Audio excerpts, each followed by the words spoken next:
The House Energy and Commerce Committee just finished questioning Mary Barra. She's the CEO of GM, to figure out why it took the company so long to act and to recall those vehicles that were responsible for at least 13 deaths.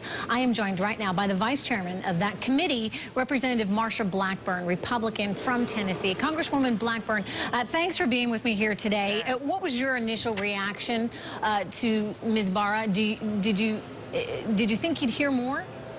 I did think we were going to hear more, and I think all of us were a little bit disappointed that she continued to say, yes, we have an ongoing investigation, and we're not exactly sure what happened. Of course, we know there was an engineer that signed off on this ignition switch. We do know that the ignition switch did not meet the specifications that were given for this product.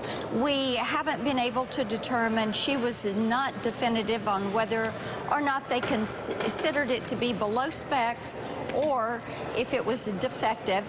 But what we have seen is that there seemed to be an awareness of this, whether it was Delphi or GM, or an awareness that they were not up to specs, but they continued to use it. It's also troubling to us. Yeah, go ahead.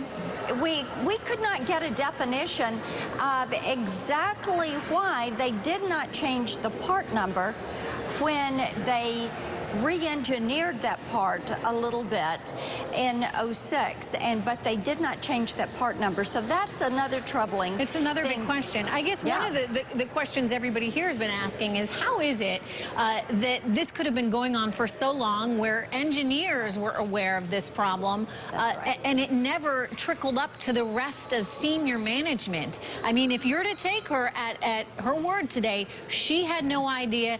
The previous CEO had no idea. I mean, how can you have a company where management doesn't, in fact, know about something like this? You're right, and that was my question to her, was did Dan Akerson know about this?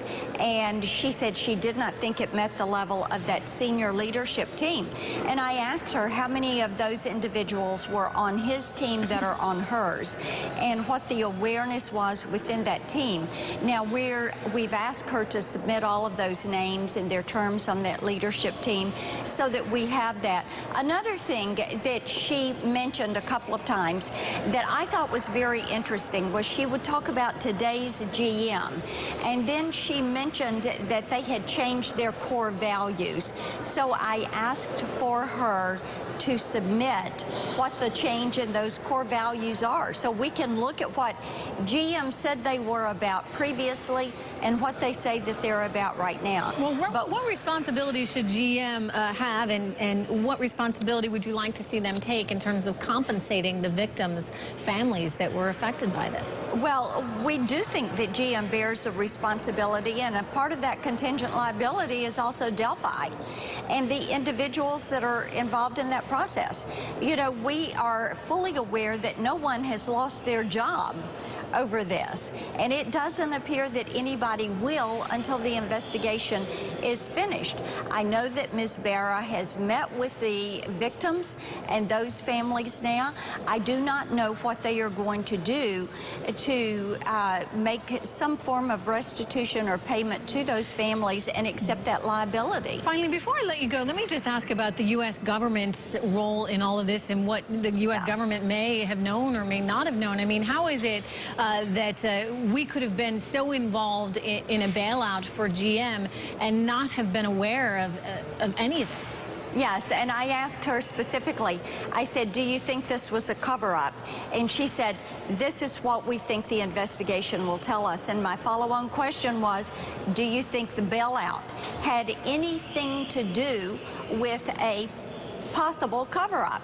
And she said again, she thought that their investigation that they are conducting will tell us that. But you're right, it's a follow the money.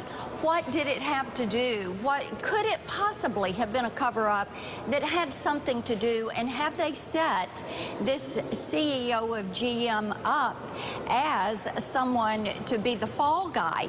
I think it's so interesting that only through the process of due diligence and asking questions did they get around to figuring out that this existed. It was not something that was brought forward singularly as we have an issue and the issue needs to be addressed. That is how it should have been brought forward. And clearly tragic in that so many lives were lost, and this went on for so long and could have been dealt with earlier. I want to thank you, Representative Marsha Blackburn, Vice Chair of the House Energy and Commerce Committee, for joining me today. Thank you. Okay, we're going to be back with more. GM holding a press conference. We're going to be going to that in just a couple short minutes. More Street Smart right after this.